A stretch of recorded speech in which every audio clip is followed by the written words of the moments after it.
Esta noite nós queremos meditar sobre outro duplo na Escritura, Romanos 12, relação entre corpo e mente. Lendo em primeiro lugar, capítulo 11, e versículo 36, e continuando a leitura até versículo 8, de capítulo 12 de Romanos. Pois dele, por ele e para ele são todas as coisas, a ele seja a glória para sempre. Amém. Portanto, irmãos, rogo-lhes pelas misericórdias de Deus que se ofereçam, o original diz que ofereçam em sacrifício seu corpo, vivo, santo e agradável a Deus. Este é o culto racional de vocês. Não se amoldem ao padrão deste mundo, mas transformem-se pela renovação de sua mente, para que sejam capazes de experimentar e comprovar a boa, agradável e perfeita vontade de Deus. Por isso, pela graça que me foi dada, digo a todos vocês: ninguém tenha de si mesmo um conceito mais elevado do que deve ter, mas ao contrário, tenham um conceito equilibrado, de acordo com a medida da fé que Deus lhe concedeu. Assim como cada um de nós tem um corpo com muitos membros, e esses membros não exercem toda a mesma função, assim também em Cristo nós, que somos muitos, formamos um corpo, e cada membro está ligado a todos os outros. Temos diferentes dons, original carismas, de acordo com a graça que nos foi dada. Se alguém tem o dom de profetizar, use-o na proporção da sua fé. Se o seu dom é servir, sirva. Se ensinar, ensine. Se dar ânimo, que assim faça. Se contribuir, que contribua generosamente. Se exercer liderança, que exerça com zelo. Se mostrar misericórdia, que o faça com alegria. Convido os irmãos a orarem mais uma vez. Dê uma olhada lá no seu íntimo e veja se você está satisfeito consigo mesmo. Nós temos algumas pessoas aqui, com certeza, que não estão muito contentes com essa visão do seu eu, quem você realmente é. E a única pessoa além de Deus que sabe quem você é Deus. Nem esposa, nem irmãos, nem membros da sua igreja sabem quem você é. Se por acaso não esteja satisfeito com essa pessoa que tem seu nome e que tem sua história, faça uma oração, que Deus nesta noite abre uma porta para mudar, para você se tornar mais contente. Nós acabamos de ler que quem tem um conceito mais elevado do que deve ter, está errado. Ele é orgulhoso, não tem pobreza de espírito. Mas também quem tem um conceito menor do que a realidade, de modo que ele não tem coragem para servir, que essa pessoa também tenha uma nova concepção, uma maior satisfação com aquilo que Deus está fazendo ou já fez na sua vida. Então vamos orar. Uma hora em silêncio. Primeiramente vou então encerrar esse pequeno período com uma oração para todos nós.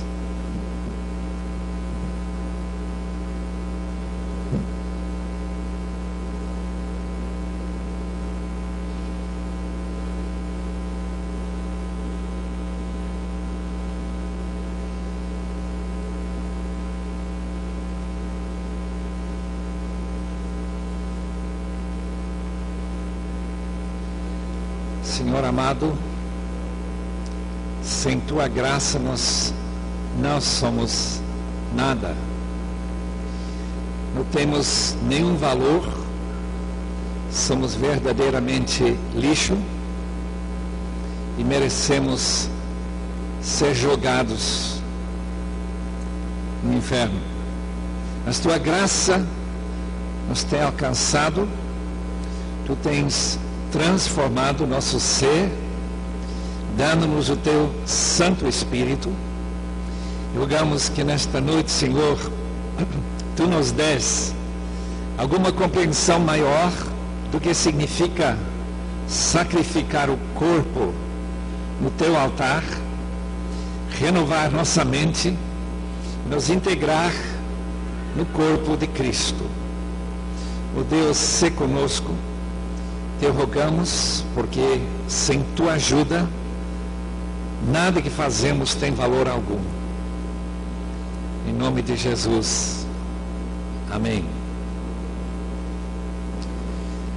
Se você é dicotomista ou não, eu não sei a posição desta escola que está marcando o seu centenário.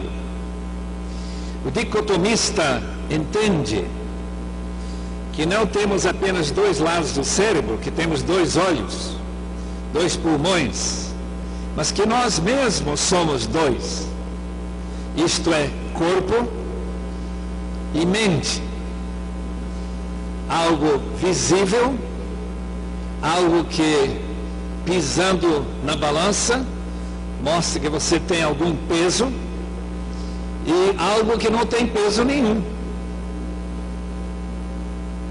Esse processo que a Bíblia chama de coração, de mente, aquele processo que decide, vontade, enfim, a sua personalidade. Interessante que, biblicamente, a divisão entre estas duas realidades é muito complicada. É difícil, biblicamente, separar sua personalidade do seu corpo, já que o corpo é para Deus e sua personalidade é que rege o seu corpo, que mora dentro e recebe possibilidades através do seu cérebro de agir. Tanto depende do corpo, como o corpo depende de sua mente e as decisões e o seu próprio pensamento. Portanto, eu achei que seria válido pensar nesta noite sobre este relacionamento entre corpo e mente. Nós notamos que no versículo 36 do capítulo 11, e no manuscrito que Paulo escreveu, talvez com sua própria mão, eu não sei, ele diz que de Deus e por Ele e para Ele são todas as coisas. Então, seu corpo, versículo 1, o apelo de Paulo, é simplesmente o mais natural uso daquilo que Deus fez, que tem sua origem nele, a devolver esse corpo em forma de sacrifício, um tipo de adoração ou de culto que realmente agrade a Deus. E se conseguirmos, como todos nós com certeza queremos conseguir, que este corpo seja de fato um corpo vivo, santo e agradável no altar de Deus, que Deus seria com isso glorificado. Ao mesmo tempo que precisamos oferecer o corpo, precisamos também tratar de nossa mente.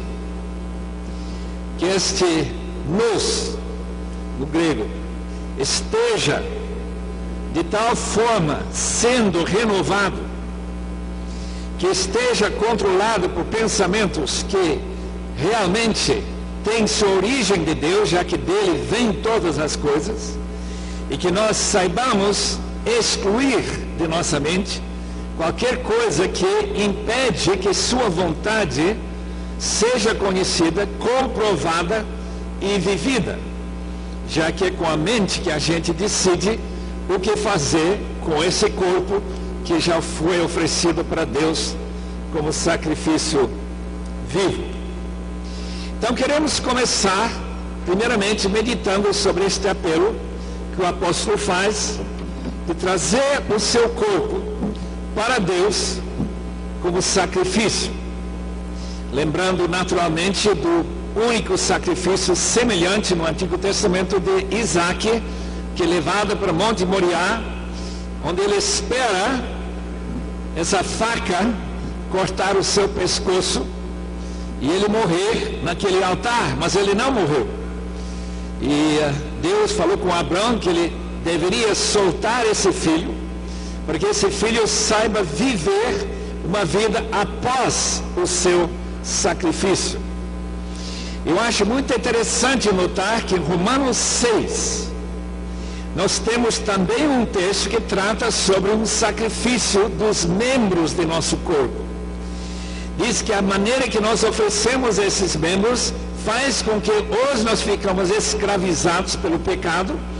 Todo mundo sabe que até crente pode ser escravizado pelo álcool, pode ser escravizado por crack ou por cocaína ou por qualquer outro obsessão que venha tomar conta do nosso corpo, que vai se tornando viciado com isso. E que Deus aqui, neste texto em particular, chama nossa atenção para trazer este corpo e oferecê-lo a Deus.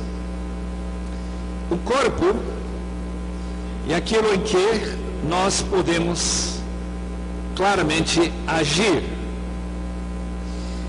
Trazer o corpo para seguir a Cristo. Me lembro do texto em que os discípulos que tiveram que deixar alguma coisa corporalmente para seguir a Cristo. O discipulado, segundo Eduardo Schweitzer, sempre requer deixar, que tiveram que deixar alguma coisa corporalmente para seguir a Cristo. O discipulado, segundo Eduardo Schweitzer, sempre requer deixar alguma coisa para poder seguir. Geograficamente, todo mundo sabe que para chegar a Recife eu tenho que deixar a minha casa em São Paulo.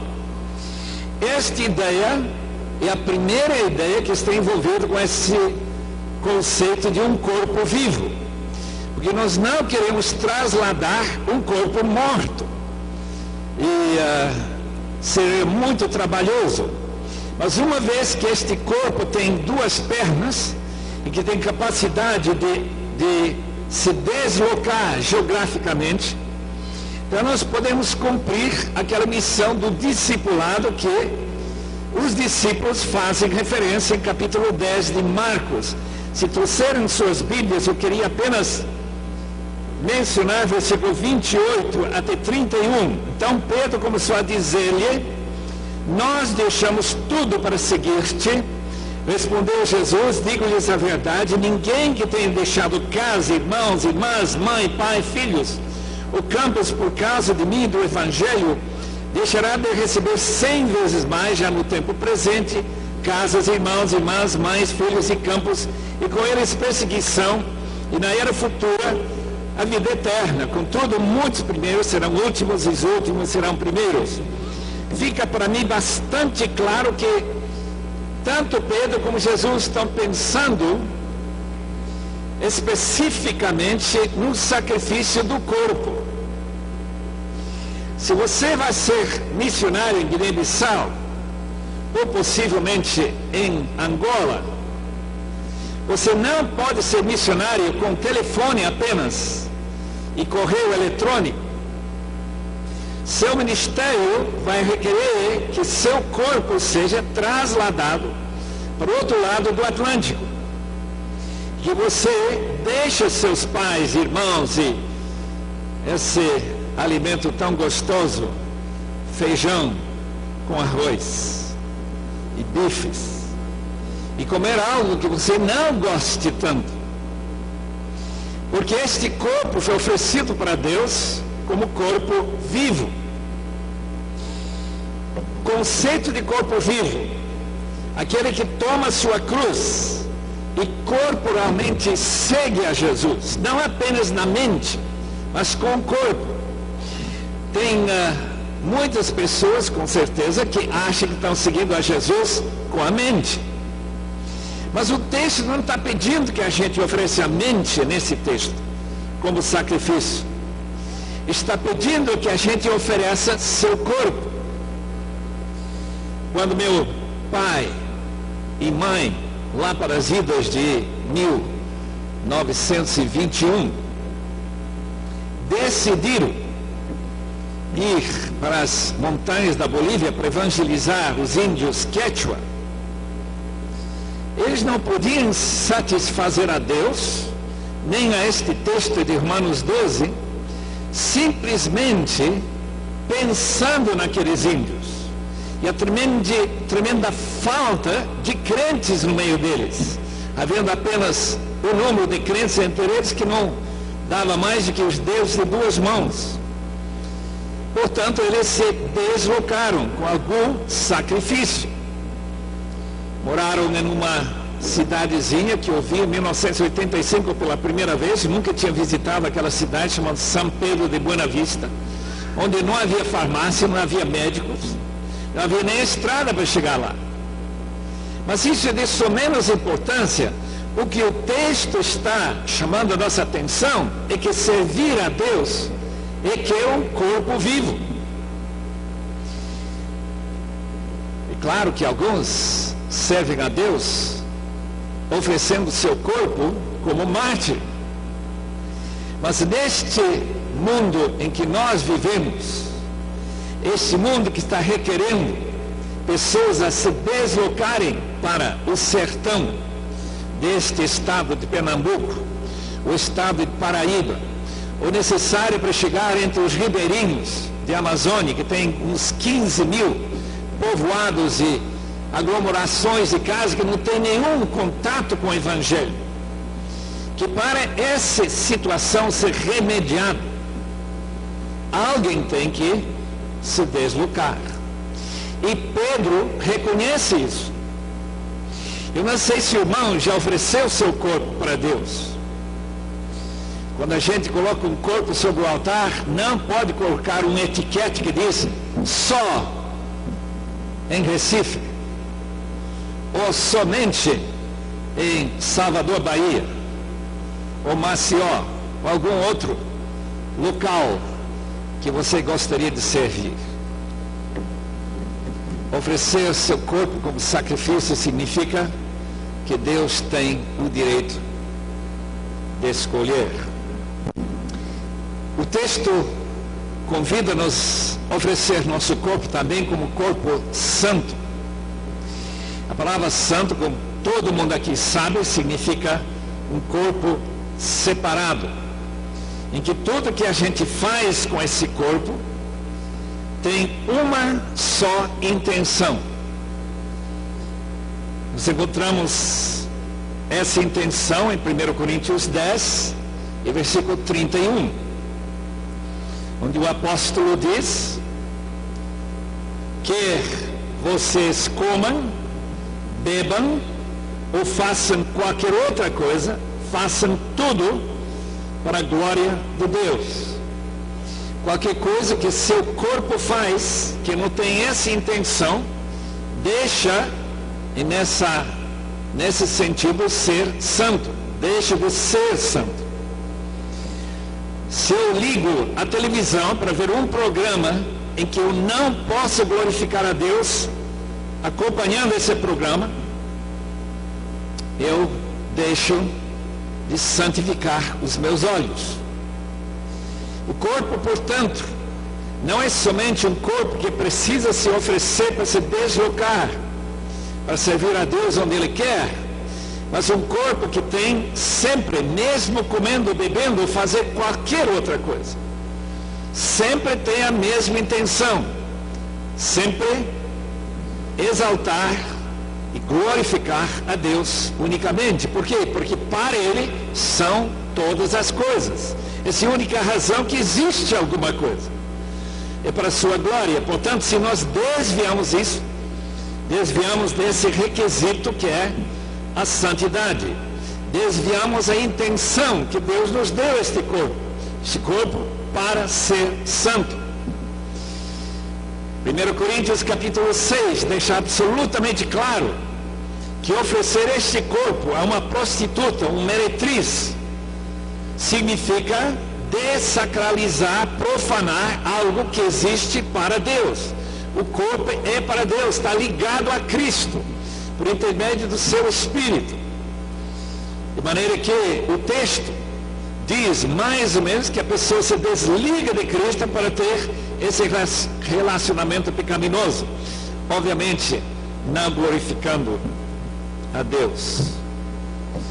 Ofereçam, portanto, seu corpo como sacrifício vivo e santo e também agradável. O que significa agradável é que você tem que fazer o que se faz para a glória de Deus com alegria. Precisa ser agradado com aquilo que você faz.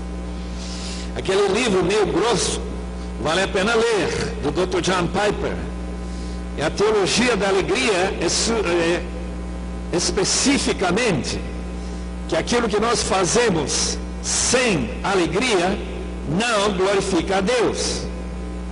Portanto, este corpo precisa ter prazer naquilo que ele faz. Naturalmente, se por acaso você está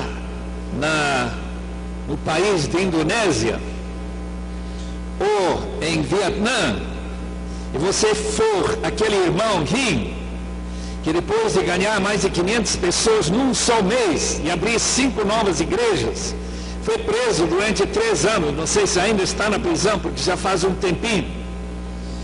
Eu não sei quanto prazer ele tem corporalmente de estar naquela prisão terrível, ou que Adoniram Judson teve naquela prisão de Birmania. Mas uma coisa é claro, que ser preso, sofrer todas as dificuldades que este corpo pode trazer para nós, todas as dores, e ainda ter prazer em servir a Deus com esse corpo, é o grande alvo deste texto. Que a vontade de Deus seja de fato agradável. O sorriso escondido de Deus, outro livro de John Piper, é que homens como John Bunyan, homens como David Brainerd, que sofreram tanto durante todo o seu ministério, sofreram fisicamente, mas lá no seu interior, no seu íntimo, eles estavam agradados, sentiram o prazer de estar servindo ao nosso grande Deus e Senhor. O síndrome de irmão mais velho, em Lucas 15, aquele irmão que ficou totalmente chateado ao ver seu irmão que tinha gasto o dinheiro que ele recebeu da herança com prostitutas e jogando esse dinheiro fora. Ao ver ele ser recebido com tanta alegria por seu pai, criou uma reação de servir a esse pai sem agrado.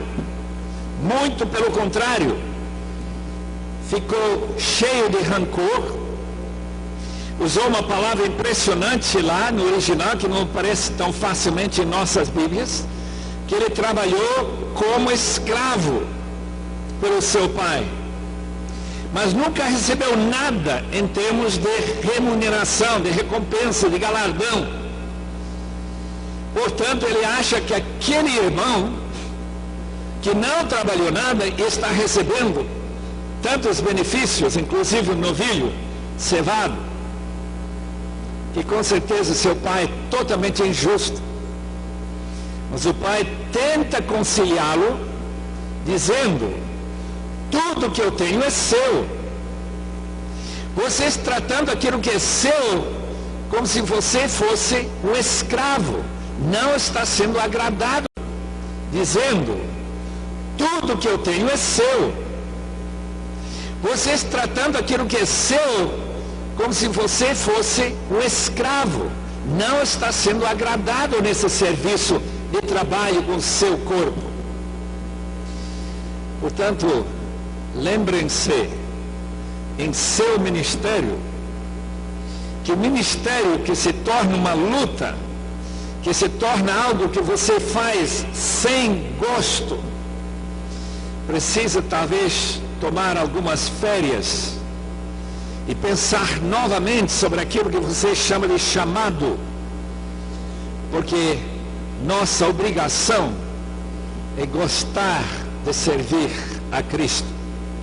Alguém disse muito bem: se você ama a Cristo, ser pastor não é difícil, é uma vida muito boa, mas se você não ama a Cristo, o salário é baixo, a gente não aprecia muito pastores, não tem assim alta posição na sociedade, e o próprio povo cria bastante dificuldade e angústia.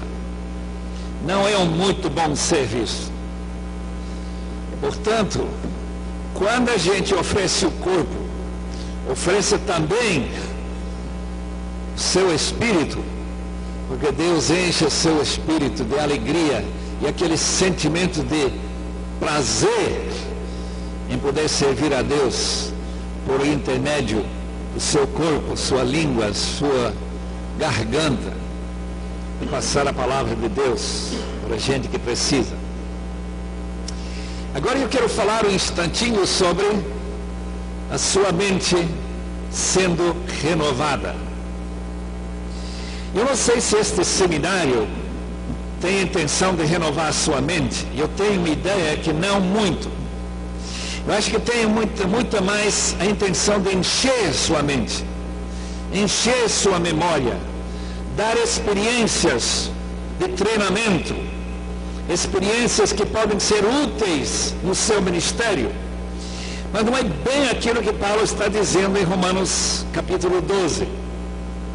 O seu apelo não é apenas, portanto, de oferecer seu corpo para ser trasladado, oferecer seu corpo para glorificar a Deus em tudo que a gente faz, mas também oferecer sua mente, não seguindo o padrão deste mundo, que tem padrões bem claros, bem nítidos, que nossa razão de viver e tirar o máximo desta vida,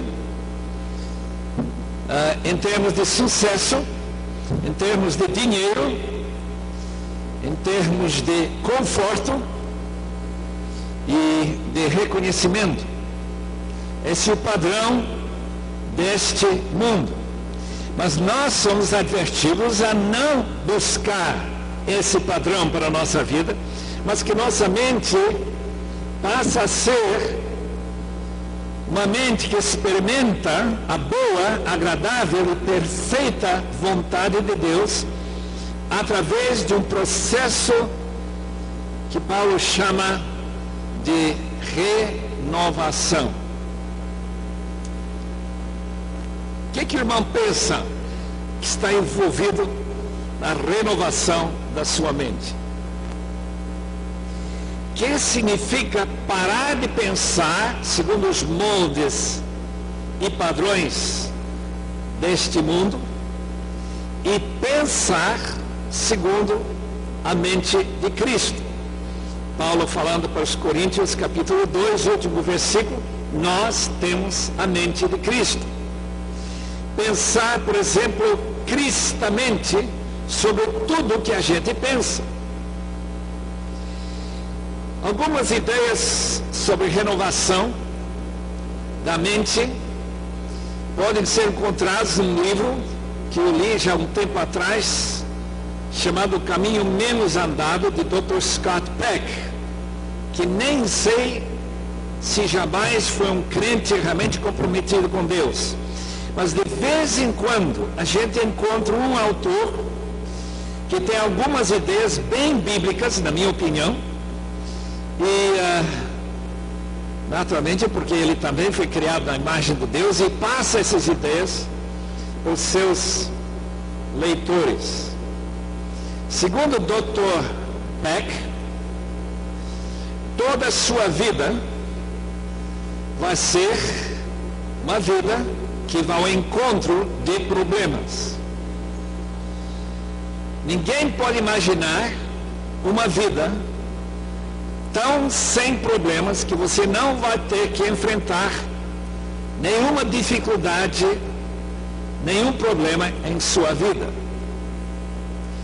A renovação da sua mente, portanto, em primeiríssimo lugar, significa saber enfrentar estes problemas, carregando sua cruz, especialmente se aqueles problemas surgem por causa do seu ministério, e enfrentá-los com 4 disciplinas. Lembre-se que o que Deus quer mais de nós, que sejam filhos maduros que produzem fruto de justiça, porque eles vivem na perfeição de um filho bem disciplinado. Estas ferramentas para encontrar qualquer problema, e pesquisas mostram que pastores parecem um pouco mais um número de problemas maior do que pessoas comuns na vida. Então a gente vai ter que ter estas disciplinas. A primeira é aquilo que a gente quer aprender bem cedinho na vida. Isto é, aguardar, esperar o galardão, a recompensa. Trabalhar primeiro e receber a fama depois. Namorar, se essa palavra for correta, sem relações sexuais antes do casamento. Esperar, antecipar o prazer futuro com aquela disciplina de aguardar.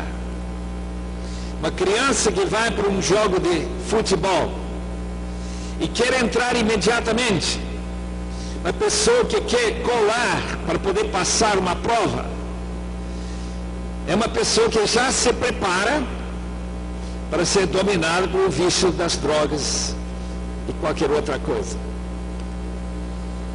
A disciplina de esperar o galardão futuro pela fé, de fazer o que Paulo fala em capítulo 8 de Romanos, quando ele trata justamente de viver pela esperança de uma vida melhor depois, é uma das disciplinas básicas para a sua vida.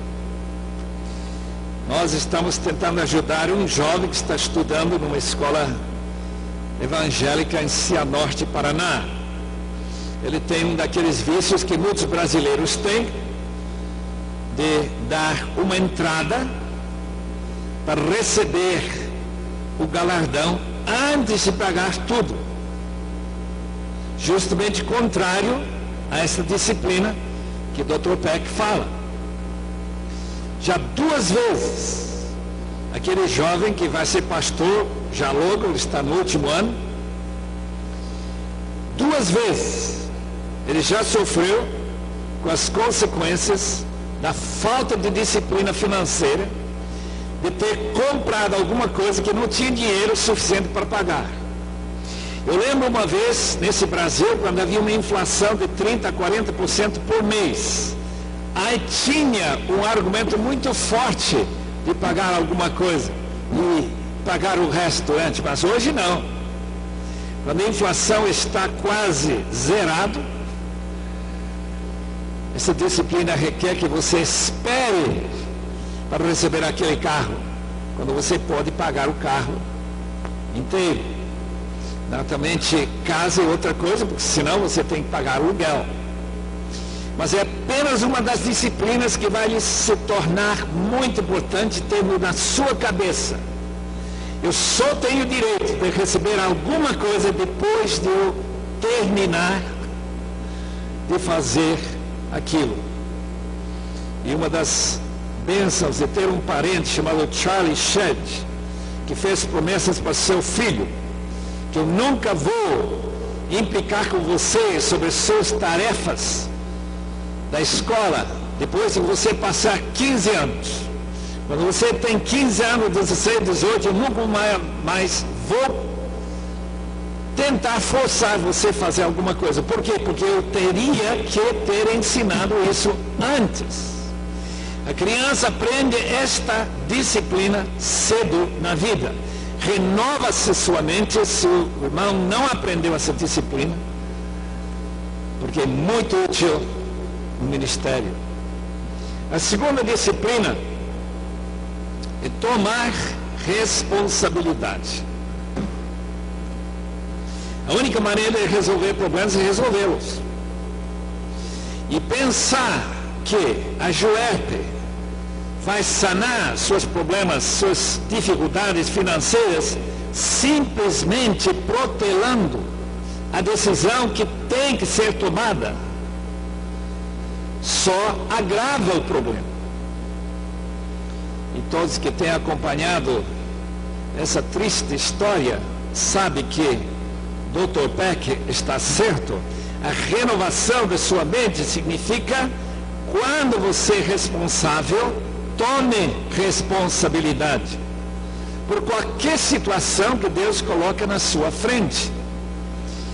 A renovação da sua mente inclui tomar responsabilidade. Responsabilidade pelos seus filhos, responsabilidade financeira para a sua casa, responsabilidade pela igreja, se você é líder da igreja, responsabilidade pela missão, se você é líder da missão. Torne-se responsável.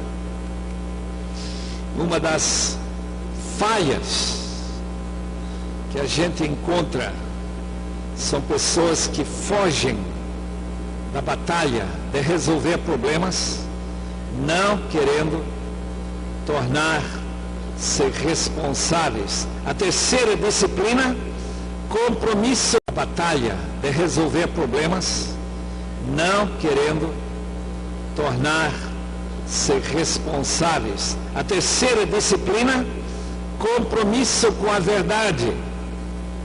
Compromisso com a verdade. Como que é isso?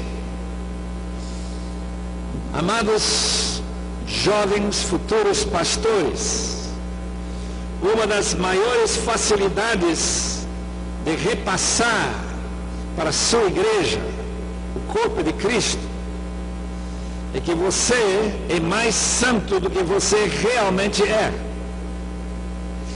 Que nós temos progredido mais para frente nessa corrida cristã para a santidade e deixar as pessoas nos elogiar por alguma santidade que nós não temos é uma falta de compromisso com a verdade. Conhecereis a verdade e isso vos libertará. João 8:32. Essa libertação é de ter que se esconder através da hipocrisia, colocar uma máscara na sua cara. Graças a Deus por aqueles irmãos que já aprenderam a serem honestos. Não somente no imposto de renda, não somente naqueles compromissos que eles aceitam, mas honesto na sua própria compreensão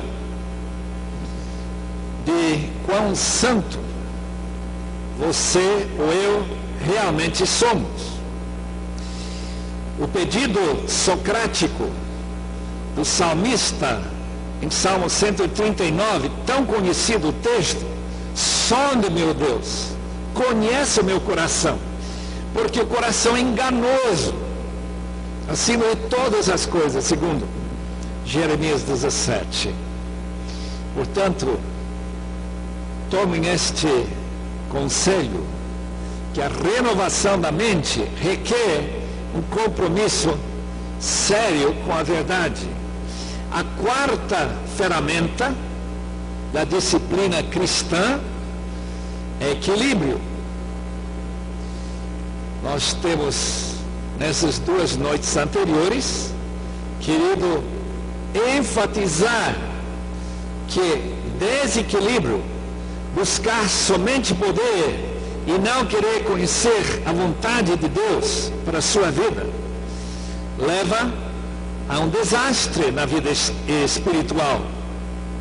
Buscar apenas graça e esquecer que Deus também é lei, Deus de lei e soberano, também produz a desgraça ou falta de graça real de Deus. Também equilíbrio em nosso conceito sobre nós mesmos. O versículo 3, por isso, pela graça que me foi dada, digo a todos vocês, ninguém tenha de si mesmo um conceito mais elevado do que deve ter, mas ao contrário, tenha um conceito equilibrado, de acordo com a medida da fé que Deus lhe concedeu. Essa medida de fé, o equilíbrio de não ir além e testar a Deus, como os israelitas fizeram no deserto. Por outro lado, não ficar aquém também, mas ser equilibrado. O extremismo de certos indivíduos que a gente lembra como aqueles que se suicidam para matar outras pessoas, mostra até que ponto a própria religião pode levar a um desequilíbrio mental de certas pessoas. Com estas 4 ferramentas, com a renovação da mente, a gente pode de fato experimentar qual é a boa, qual é a agradável e qual é a perfeita vontade de Deus para a sua vida. Para você poder chegar no fim, seja com 29 anos, com David Brainerd, ou chegar a 99 anos, como alguns santos do passado. Você chegar no fim e dizer, eu não teria vivido a minha vida de outra maneira do que eu vivi por nada neste mundo. Se Deus me desse o privilégio de reviver essa vida, eu não teria escolhido diferentemente do que eu escolhi. Eu não tenho remorso nenhum. Conclusão. O corpo sacrificado significa oferecer a Deus o direito de colocar seu corpo onde Ele quer. Meu colega de estudo, Jim Elliot, bolou a seguinte frase, uma espécie de maneira de encarar a vida, quando ele disse, não é tolo quem larga o que ele não pode segurar para pegar firmemente naquilo que ele não pode perder. Ele estava pensando em largar a sua vida, como a Bíblia nos recomenda, e não amar nossa vida. E aqueles que glorificaram a Deus em Apocalipse 12 não amaram sua vida até a morte. Jim Elliot, depois de se formar em 1950, a próxima vez que eu vi aquele irmão foi uma foto da revista Life americana, 1956, com uma lança do índio Alca passando seu coração, e os outros 4 colegas também morrendo. Corpo de João Wesley, os meus heróis, andando a cavalo, levando aquele corpo 400 mil quilômetros. Tem gente aqui que nem andou de avião 400 mil quilômetros, e nem de ônibus. E ele andou a cavalo, pregando 40 mil vezes. Os irmãos não acham que ele ficou cansado alguma vez? Ele disse, com mais de 80 anos, não estou podendo trabalhar mais de 15 horas por dia, porque meus olhos estão começando a falhar. Creio que escreveu uns 200 livros e pregou 40 mil vezes. Isso, meus irmãos, é o que significa sacrificar o seu corpo para a glória de Deus. Agora, com a mente renovada, é possível agradar a Deus com as atitudes essenciais ao discipulado. essa atitude de aguardar o galardão que Deus está segurando para o meu querido irmão, de tomar responsabilidade para aquilo que Deus colocou nas suas mãos, seja dinheiro, seja uma esposa, seja família, seja igreja, seja responsável, seja honesto, compromete-se com a verdade e finalmente seja uma pessoa equilibrada. Como diz Colossenses, que sua língua sempre fale conversas salgadas e não sem sal. Que Deus nos ajude. Daqui a 30, 40 anos o seu ministério já estará se encerrando. Que Deus lhe dê a imensa alegria de não ter nenhum remorso. Muito graças a Deus por ter sacrificado o seu corpo e ter renovado a sua mente. O Deus glorioso, Pai eterno, queremos realmente entregar para Ti nossos corpos. Só temos um corpo para Te oferecer, uma vida, corpo santo, corpo que se sacrifica para Te agradar e ficar agradável.